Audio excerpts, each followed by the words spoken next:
Hello, this is Chris Parker with the Business Simplicity podcast, and I had a amazing conversation with Deborah Berlinck, who originally comes from Brazil, and she is and was a international acclaimed journalist and is currently an international leadership coach in the Enablers Network, for which I'm also a member. And we talked about her shift from journalism to coaching, and then that brought us into really the art of questioning, and not only the art of questioning, but how does that empathetic questioning actually make true changes through neuroscience, because she brings a lot of neuroscience into her work as well. So it was really an amazing conversation. Deborah, why would this be really valuable for people to listen to it? Great question, Chris. And so it was such a pleasure to talk to you. I would say that there are three reasons why you should listen to this podcast.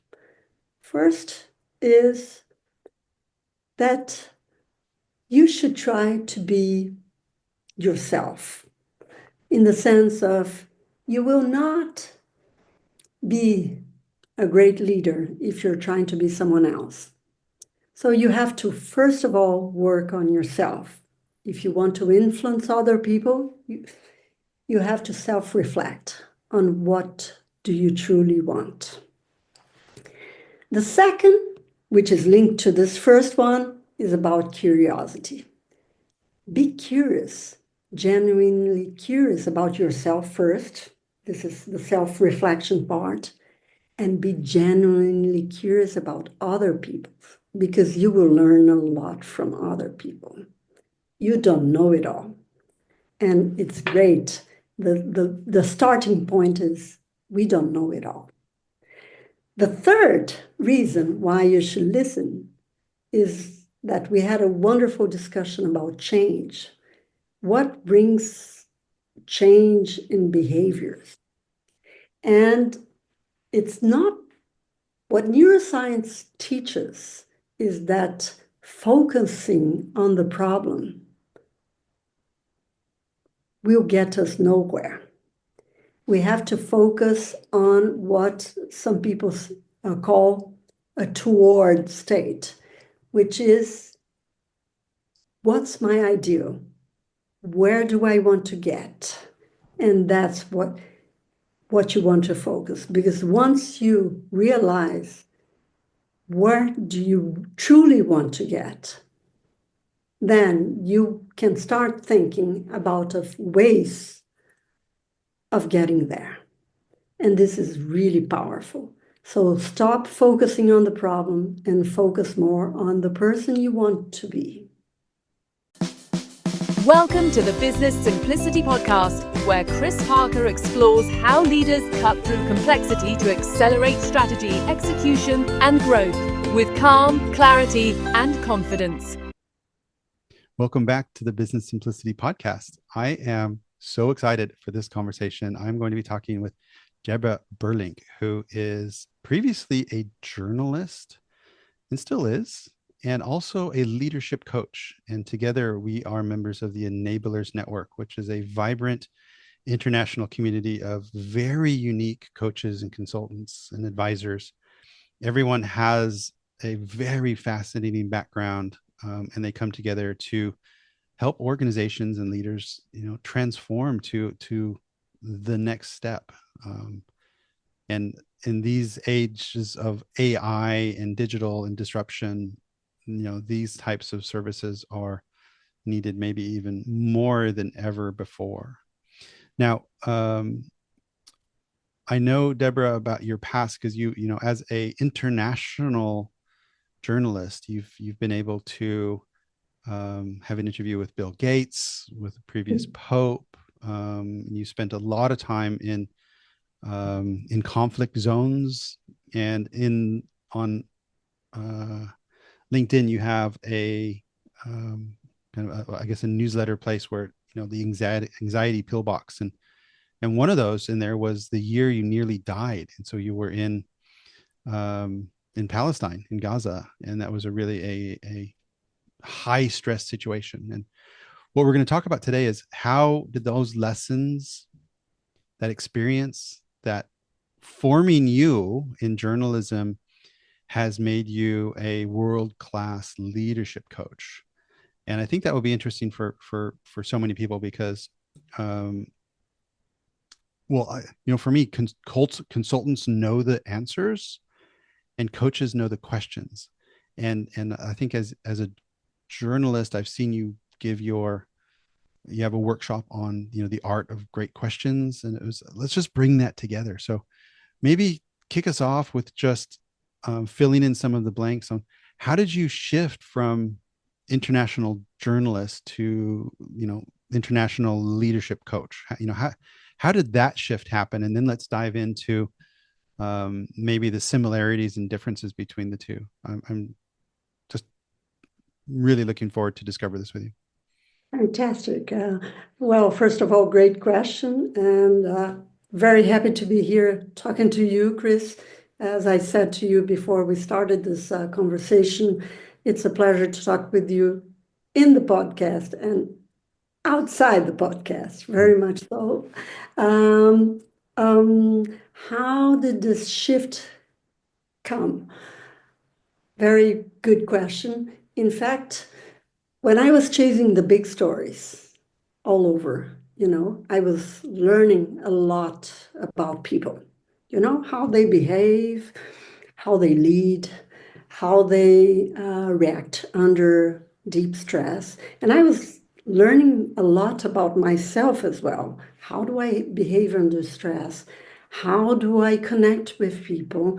I did things, I managed to get, for example, an interview with the president of Poland just by shouting something that made the connection about football, because I knew he loved soccer, Brazilian soccer. But I also have terrible experiences with, a guy I interviewed in France where the connection didn't happen. And for the first time in 40 years of journalists, I had to stop the interview and say, this is not working. Let's do it another time, for lack of connection. So journalism, in many ways, I always tell people that it was a school of life for me. Mm.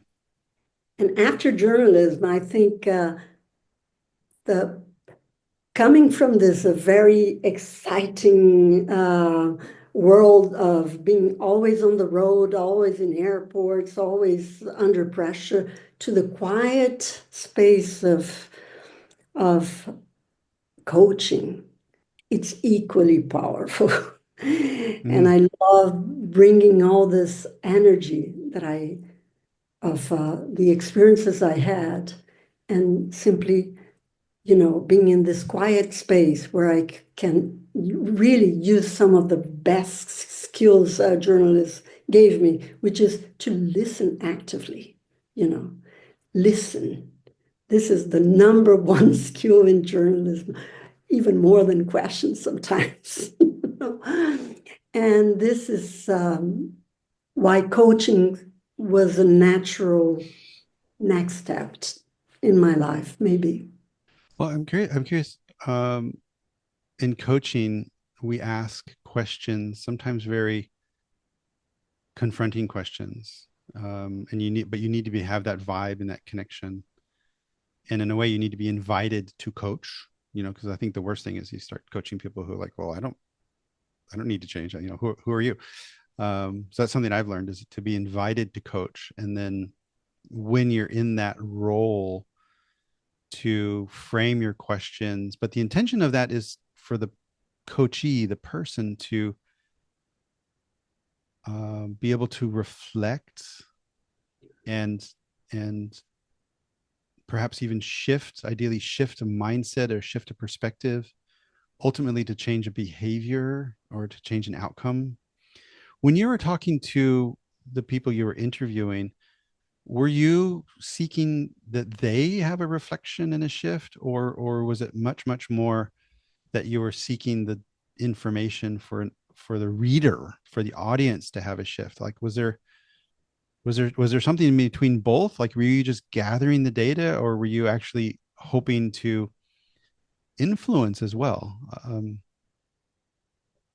Excellent observation, which makes it is there is a huge difference, basically. As you said, what was my my my audience when I was a journalist, the general audience. Yeah. So I was less concerned in changing behavior or changing the thoughts of the person I was interviewing. And I was more concerned in digging the information from that person as a journalist. Mm, Okay. But you would say, okay, digging the information, that sounds very, automatic. I'm going to dig information from Chris. But in order to dig information from Chris, to get the information I need for the public, I need to connect with you. mm-hmm. How do I connect with you?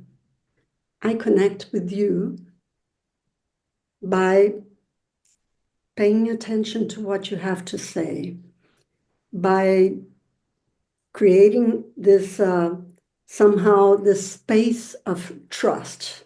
So my number one challenge was always to create a space of trust.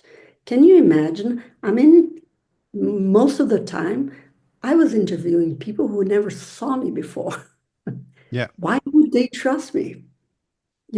So that was my first step.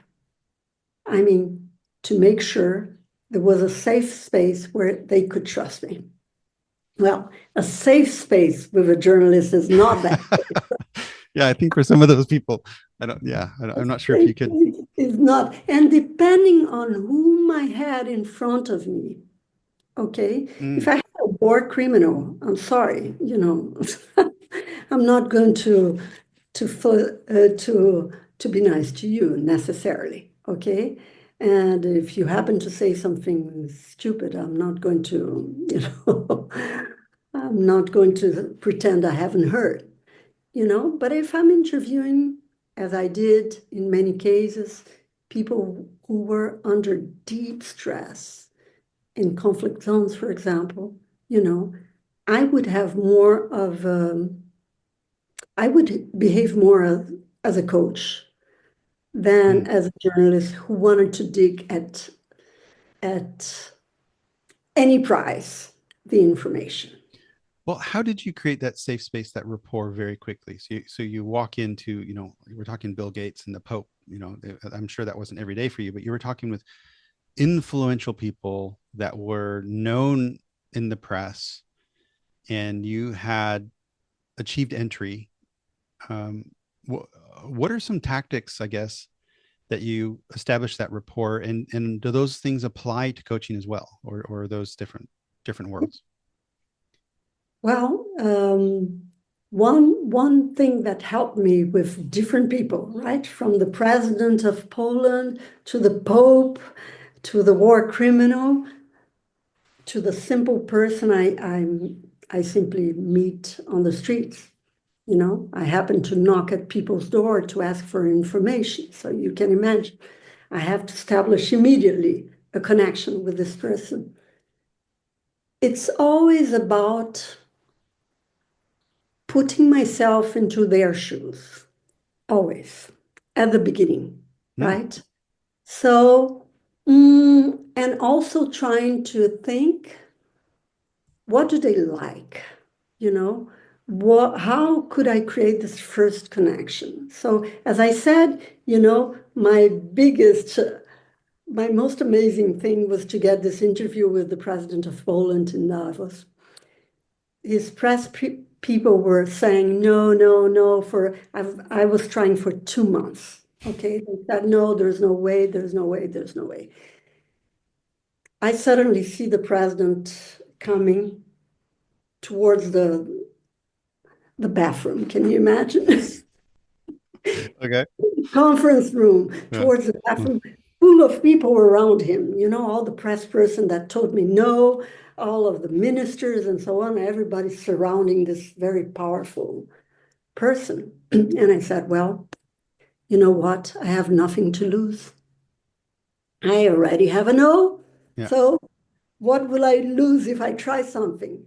And I had done a lot of work about him, preparing for the interview, and I knew he was crazy about soccer, Brazilian soccer.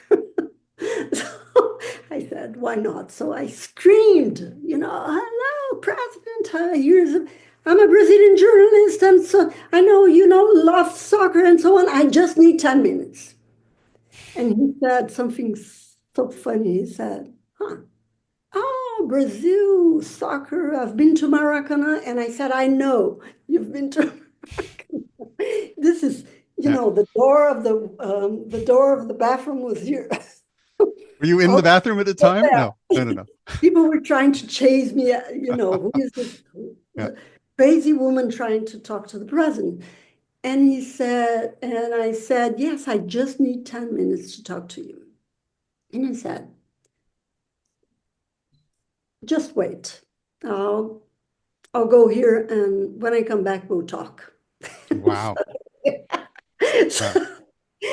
and at that time, it was something amazing because it was the time when Poland was joining the European Union, and Poland was that was at the biggest time of the enlargement of the European Union, and Poland was the largest Yeah. country. So I said, wow. So I want to pick that apart in a couple different ways, but in order for, I want to come into calm as a word, and maybe it's the wrong word, but we were talking about it before we press record. In order for you to be empathetic in those moments of potentially high stress, to be in their shoes, and in order for you to be able to zigzag and jockey, you turn around, there's the president of Poland walking towards you with a crowd. If you were full of anxiety and fearful, there's no way, I don't think you could have improvised that way. So my feeling is somehow you have created a space where you are very grounded. You turned around, you knew exactly what you intended. You needed to talk to this person. You've done your research. And then you already had the no, as you said, but then you launched your volley. Did you purposely chill yourself in those moments, or is that just your natural state of being very situationally aware? I think I didn't think too much about it. What I think drove me to do that was the fact when you think back and you say, okay, I tried everything I should have tried through the official channels. What do I have to lose? Hmm. Nothing. The maximum I can have is a big no, or someone shouting like, get out of my way, which is not nice, but, and Yeah. it happens to journalists a lot. But it's also the fact that I've done some homework as well, I knew I had done some research about him, and that helps a lot. When you know someone, when you've done some basic research about the person, and you can maybe find that little thing to connect with that person. Hmm. And this is something that in coaching that I bring to leaders as well, because sometimes that's the little difference that makes the difference. That little connection. For example, I'm going to talk to for example, when I interviewed the Director General of the World Trade Organization, this is not, he was not the kind of person, I'm not going to cite his name here, not the kind of person that it's very smiling or very welcoming. I found out that he was a marathon runner, and it happens by coincidence that I'm a marathon runner as well. So I kind of, before the interview, I said, by the way, I'm going to run the New York Marathon. And he said, that's great. I've done it. So immediately you create a connection already Mm. before the interview. And the interview went quite And well. and I'm curious, do you when you're doing leadership coaching for executives, do you equally do that kind of research on your coachees, and do you advise them to use these same kind of connection tactics with others? Like how do you bring this um, approach or these truths into your coaching work? Okay. Actually, in coaching is the opposite. The less you know about the company, for example, the less you know about what people say about that person, the better. Mm, Because you're going to ask him, the person, many open questions without biases, or to lower your level of biases, you yeah. know? And so in coaching, that's different. But what I try to bring into the coaching through questions is the awareness to that business leader that if he wants to establish connection, there are other ways, effective ways of establishing connection with people. And Mm-hmm, it's not purely based on logic. You have mm-hmm. to trigger something emotional. You have to, maybe touch on something that talks deeply to them. You know what I mean? Yeah, no. Well, and this function of bias, um, what I aspire to, and it's very much in the core of the Lead from Love with Rumi book that I wrote, is to connect and see the essence of the human beyond their ego and their reputation and even the physical behaviors.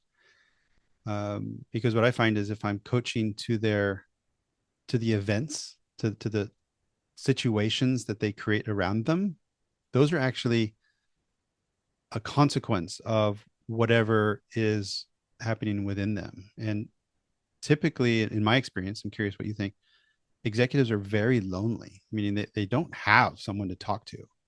And so they're probably struggling with insecurity or fear or whatever that's going on.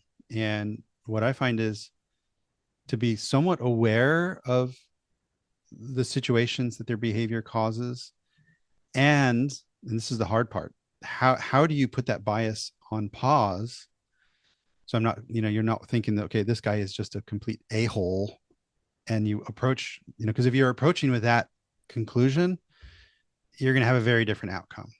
So how do you balance that being aware enough of the situations that this person's behavior causes, because it's probably behavior change, in essence, you're this person is talking to you because they want to solve a problem and they want to change something. So how do you balance that awareness enough of what's happening around them with the ability to connect deeply with that human?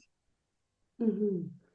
Great question, Chris. And that connects very much with your book that had an impact on me, your book, because it tells about, transformation starts from within, from Mm. yourself.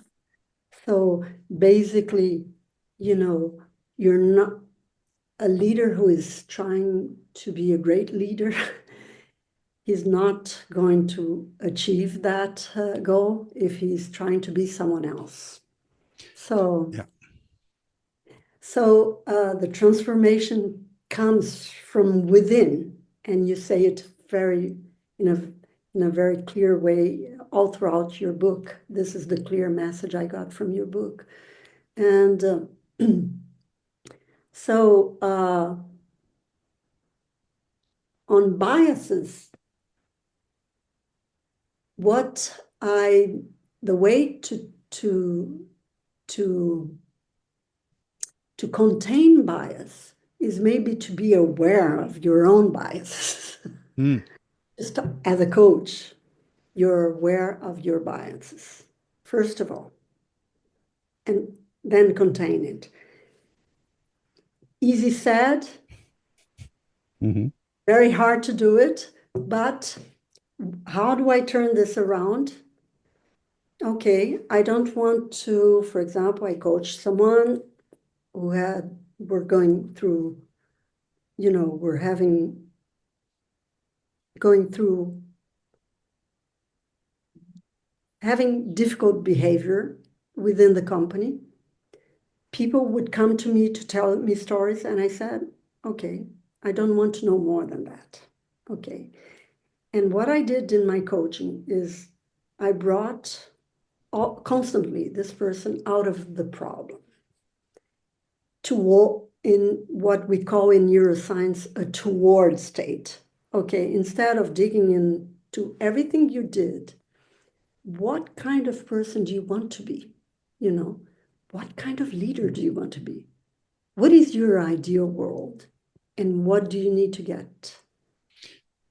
Can you expand on the towards state, just so I understand clearly what you mean by towards state? My intuition says I love it, and but if you can explain it a bit further, that would be helpful. Like what like if toward state is leaning towards solution, and then there's another state which is the other way. Like what is the story? Yeah, the story is if we keep on looking at the past, right? The past is certain, it's something that we know, Mm-hmm. okay? If we look at what we want to turn into, maybe this is uncertain. So our brain tends to look at problems in the past because that's what we know, right? Mm-hmm.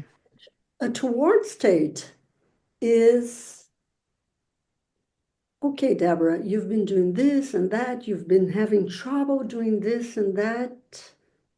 But what is your real goal in life? Who would you like to be? It's a deep question, right? Like, uh, like the question you may be asked yourself at one point, do I want to be the executive in a company or do I want to be something else? Yeah. So that's this big, deep question that I ask, you know, and that's what people call a toward state, bring you to what you aim to be, you know. Well, touching on the Lead from Love with Rumi book, something else I discovered while embracing Rumi, and for those that don't know, he's a 13th century Persian mystic and poet. Um, One of the things that resonated deeply and also made its way into the book a lot was what you pay attention to grows. This is I'm paraphrasing this.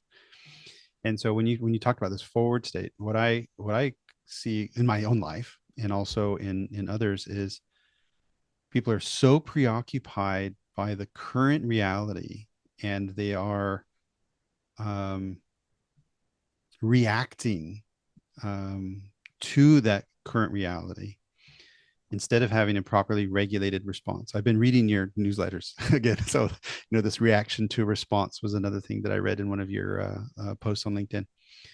Um, and what I seek is, instead of being a slave and fixated on my emotional reaction to the current situation or events, and then what you pay attention to grows in your life. And so if you're fixated on this problem and you keep talking about the problem or this trauma, and you become identified and it becomes part of your brand, it becomes part of yourself, and you just become so entrenched there, um, you will stay there. You will not achieve a change because this is where you're living. And then there's a question, and this is when they need to talk to people like you, is okay, well, what is that forward state? And I love the framing of that. It's like, okay, yes, the current reality is true now, but it doesn't need to be the truth of tomorrow. And if you can shift into an understanding of what that future can be. So how do you help people discuss, like I shared with you before we were talking, I felt my energy was quite mixed of being drawn to an executive role, and therefore the illusion of security and the title and all those ego things that come with it, while the reality of my action was very much a portfolio. It's rarely called interim, but I come into organizations and change things, and I'm also invited to coach people and run like strategy and execution projects. So it's very portfolio, and um, what I felt with myself was pursuing these two angles was ensuring that neither was really working, and then I had to make it. And I consulted the meaningful people in my life and some advisors that are nearby me, and came to a conclusion and said, okay, I'm going to go left. I'm going to go Mhm. pursue what I am and be a better version of that. And of course, if a lovely executive opportunity comes along, I'll listen to it. But if I'm chasing everything, I will catch nothing. Is what I found. That was my own thing. So how do you help people come from the problem of today to shift their thinking, and maybe answer it from a neuroscience perspective, because I know you're trained and certified in neuroscience as well, to lean in, identify and lean into that forward state and operate mentally and emotionally more from there than the pity party of today. It's basically by tapping into the person's thinking through questions Great. and uh, and tapping into their own thinking, because there's a lot of most people love to give advice, right? Everybody. Yes, but neuroscience also shows that advice is the most ineffective way to help people, Yeah. right? Because Everyone you're gives, but no one receives. you exactly because you're trying to solve someone else's problem through your lenses, through your experiences. Yeah.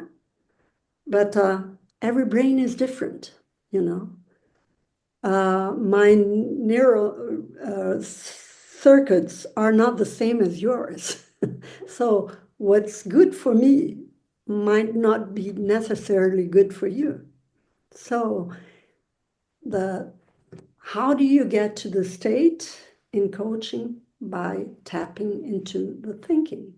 That's why we say that one of the most powerful questions you ask is, what's on your mind? You know, what's on your mind and what else? What I call the Nespresso question. And what else? Because every time you ask, and what else, and what else, you're opening up little, drawers in your brain. You're exploring other circuits other than your natural way of doing things, you know. And it's interesting that you mentioned Romney in your book, 13th century. He was ahead of his time because if he tells that attention is what makes the difference, that's exactly what neuroscience, scanning the brains today, that's exactly what neuroscience is saying. What will change behavior is attention. Number one, focus. Well, yeah, I'm not a neuroscientist by any means, but I am an avid Dr. Joe Dispenza, Dr. Joe Dispenza, not Yeah, Dispenser. I know him. And he a lot of his work and practices very meditative and breathing exercises, um, and also somewhat neuroscience based, because one of the things that they talk about in that work is what fires together wires together. So and and it's going in the same direction, meaning instead of continuing to talk and reminding yourself again and again and again about the trauma, about the problem, sorry, about the situation, if you can start thinking towards the solution, towards the positive, and then strengthening, it's kind of, I know I'm sure you're using the wrong words, but it's like, I imagine it'd be kind of like a muscle, and you got to keep working that muscle. And if you work the, oh sorry pity me muscle versus the, hey, let's move forward muscle, and establishing some new habits and some new behaviors, and then allow that reality to form. No, I get it. It's focus, attention. What are you focusing on? And sorry, people, if you're focusing on TikTok, Instagram, the news, um, you're focusing on the wrong thing, because that's not going to be enriching for you. It's not going to be wholesome for you, and it's not going to be your truth. So it's, be careful what you're feeding your brain. I suffer from that as well. So Yeah, absolutely. And it's very strange because I had to, I mean, simply by reading about the brain, it had so much impact in me because, like I suddenly, and that's very strange from a journalist, okay, to to come to this conclusion, but I suddenly realized that only by reading bad news, that was bringing myself down, you yeah, know. You would tend to look at the world like, okay, that's how it is, and you cannot change it. So even maybe this is something I haven't spoken about, but I was a co-founder recently of a startup, a journalism startup. And I was one of the main voices saying, we've got to bring more of a journalism of solutions, showing that there are people in the world doing great things and bringing solutions to many, many problems. Because if you simply listen to traditional media, if you simply read, if you only read traditional media, you get the impression, that, you cannot do anything. So let people die around you. yeah. And, you have this sense of, that's how the world is. And that's not true. It's not. It's there's things like the Good News Network. I think that used to be out there. There are platforms that really seek the positive, and so some criticisms that I receive when I basically say I don't want to know about that. I don't want to hear about that. You can't put your head in your sand. Like what? I would like to be aware of the situation, but I don't want to be fixated on it. Meaning, if I um, feel I'm diving into, and let's just name it. Let's talk about Ukraine. Let's talk about Palestine. Let's talk about these a lot of situations in the world right now that you can easily lose yourself in it. And as empathetic people, we can start feeling as we imagine those victims on every side would be feeling, and that is a horrible feeling. And I'm thinking to myself, that's not serving me, and I don't think it's serving them either. And if we talk about what you focus on grows, equally, I think if we pick up rifles and start fighting against these injustices, my belief is that just creates more power of these injustices. We become a contributor to the injustice. And what I seek in my life is then, okay, well, instead of fighting against the injustice, how can I find ways to embrace and embolden and empower the justice? And it's not always clear, it's not always clear how to do that. But for me, I really try to protect myself from the devastation and the sorrow and the despair of some of these situations. Be aware of it, don't ignore it, but then somehow within myself find, okay, how can I be a better, more positive contribution to society Mhm. instead of checking into that travesty? I don't know. There's a little bit side. Yeah. I mean, well, I think journalism, to be very fair, we need to put the finger on what is wrong, Yeah, okay? Because that's our role. it's an That's incredible part role. of Yeah, our role. But as you said, to only fix on the problem, uh, to only pay attention to the problem and dig into the problem won't get us far as humanity. Let's put it this way, right? So that's why in the startup, I used to say, okay, yes, we need to put the finger on the problem, but we need to discuss the solutions. Yeah. Go and interview people who are working on solutions, so that people can say, okay, there is a way out. Otherwise, you simply read the news and you say, there is no way out, And just to inject a little bit of philosophy in our conversation, it's like our debates, our view of the world can, if I take two great philosophers, okay, Thomas Hobbes and Immanuel Kant, they had contrasting views of human nature, right? Thomas Hobbes used to believe people are inherently selfish, and driven by power. So if your view of the world is a Hobbesian, I don't know, how do you say, it's the same view as Hobbes, you will act like, I'm sorry to inject politics here, you will act like Donald Trump, power, power, power, you know. My way is the way. Mm. And that's how you should do it. Okay? I want to negotiate trade. Let me simply threaten to raise tariffs to 200 so that people, the whole world is scared and they will finally get to the same tariff that I want, right? Yeah.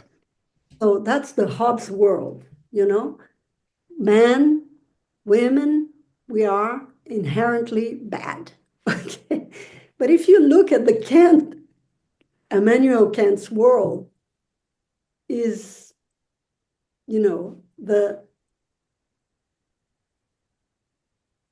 Kant used to say that women, humanities, human beings are capable of morality, can be driven by moral and by ethics.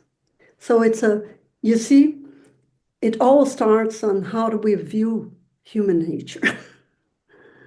Well, how do you view human nature? What's coming to my mind is there is a marvelous book, The Finite and Infinite Games, and it's not the one that was published recently. So it's an older one.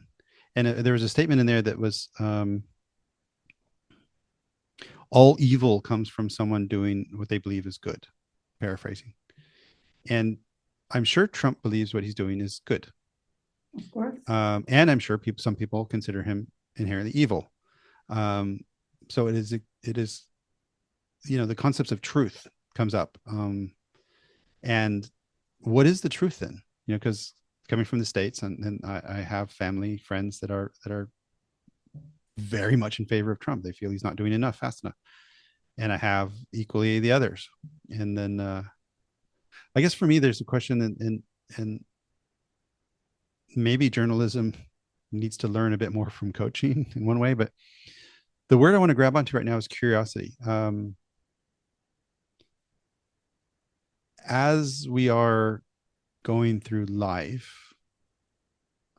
in journalism cases or coaching cases, or as an audience, or as an employee in an organization, and you have, my belief is, and I'm curious what your thought is to strive to withhold that bias-based judgments and to explore with curiosity. I had an opportunity to just traveling to Texas to visit family recently. Completely different culture, values, beliefs, behaviors. And if I would have gone in as a liberal Californian, Western European socialist and presented myself as that, it would have been really unpleasant. But being able to be very just open and curious and discovering and go to the Baptist church and do these things just to try to say, well, these are incredible people. These are maybe Kantian, these are empathetic, incredible people doing what they absolutely believe is right for themselves, their community, their family, that and humanity even. Um, and for me, this was an expression of curiosity. So how does curiosity, what does that mean for you? Like this, because I know this is how I see you as well. You're always discovering, super curious, you're researching, you're pursuing, neuroscience, you're applying this to your coaching. So there's a boundless curiosity here. So what does that word mean to you in the concept of coaching? It means a lot, not only in the concept of coaching, but in life in general. As you mentioned, if you're not curious, even to listen to the beliefs or to pay attention to the beliefs, to try to understand other people's behavior, like in the case of people who voted for Trump, uh, some people say, they're all bad. No, they're not all bad. Not at all. They can be wonderful people, They're simply looking through life through another lens. And what curiosity brings, and this was something that I always kept as a journalist, saying, always try to understand the other side, Hmm. always to listen to the other side, because it's not black and white, you know, it's never black and white. And this other person might bring an aspect that you haven't seen because you're in a sort of a bubble. That happens too, You're hanging out with the same people that more or less think it's like you, have the same interests as you. So curiosity is something that I bring not only to coaching, it's something that I don't bring only into journalism, but into life, you know? Just be genuinely curious about people and you will learn so much from them, you know? I was at genuinely curious without expectation. Absolutely. Meaning, I sometimes find people are very curious with agenda, and if you have no um, desired outcomes from it as well, for me, I don't know, that this is where I like to live. So, um, And Deborah, that's why on talking about questions, bringing questions into our conversation, I always say that the best questions comes from this genuine curiosity. If I'm actually, you know, curious about you, Chris, of what you did, how did you come to your book? What drove you to write this book and this kind of things, which I'm very curious about, you know, my questions will come naturally. My questions will be naturally good because I'm listening to you and I'm genuinely curious for what you. Some people pretend they are curious and they're asking questions automatically. I know some people like that. But why? Why? They're not even listening to you. They're simply asking for the sake of asking. This is nonsense. and in a way, what more precious a gift can you give someone than genuine interest and curiosity? Because we're all, you know, on this rock hurling through space in our own mind, trapped in our own body, which can be a very lonely place. And with AI and all these, things going on, of course, we're looking for right and wrong and black and white. So I know that I'm here and I'm safe. But to have someone take a moment, even if a brief moment, um, to see you and to just be present with you and be fascinated about your perspective, even if they completely disagree with it, doesn't matter at that point. Just, hey, I'm here with you. I'm just fascinated. Tell me more about that thing. And, don't try to convince me of it. Just tell me about it. Like what, let's swim in this space together. Oh, I love that. So, Deborah Yes. Berlinck, we're wrapping up. Unless you have another, do you have an insight to share on that, or? Yeah, I just have something that we mentioned your experience in America. I have the same experience in Brazil, which was highly polarized. One of my brothers was voting for Bolsonaro, and for some time we were, in opposite directions, not speaking that much. And today we're so close, Hmm. We decided to concentrate our relationship on things that we have in common. And our relationship improved so much, This is someone I deeply love, and today I'm even capable of putting myself into his shoes and understand. That doesn't mean accept totally, but understand why he made the choices he made, And I think the same on his side. Maybe this is the gift for ourselves. Meaning, you cannot be a coach and not evolve and grow and develop as a person yourself. That's like sometimes these things with enablers that I absolutely enjoy. Just so I'll give a little bit of a pitch based on this story as we wrap. But the Enablers Network is about 40 people, of people like Deborah and myself, and a number have been on the podcast.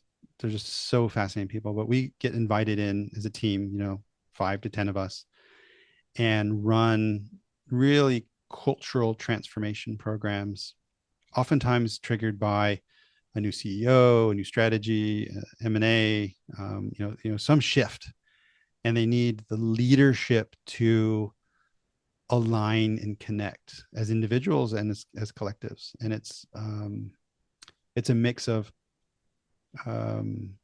like when we did the work with Solvay in the past, it was a mix of over a couple of quarters. They come together for 3 days for plenary work and simulations. It's so incredibly powerful. The executives are there, also presenting the strategy and connecting it, making sure it's all really connected to the mission of the company at the moment, as well as small group interactions and as well as individual coaching. So it's and then sometimes there's work to do, like some projects they need to work on in between to try to embed it into the real life, and then they come back and they review it. These aren't inexpensive for the companies. And this is my point, was it is so enriching for me to show up performing with you, getting an amazing day rate and learning so much. I almost feel bad getting paid for it, because this is just so transformational for myself. So we learn from each other, and learn from each other and add incredible value. So if anyone is listening to this that's triggered and say, "Oh, I want this energy in my organization," give Deborah or myself a call, and then we'll connect with you, and we will, with genuine curiosity, we will listen. Absolutely. Thank you so much for having me, Chris. It's always a pleasure to talk to you. This was amazing. In the show notes, I'll have the link to Deborah's website, her LinkedIn, and also to the Enablers Network, so you can find everything there. So, Deborah Berlinck, thank you so much. Thank you. Thank you for listening to the Business Simplicity podcast. If this conversation resonated, please share it with a fellow leader navigating complexity. Visit ebullient.com to discover how we can partner to simplify your strategy, align your teams, and accelerate meaningful growth.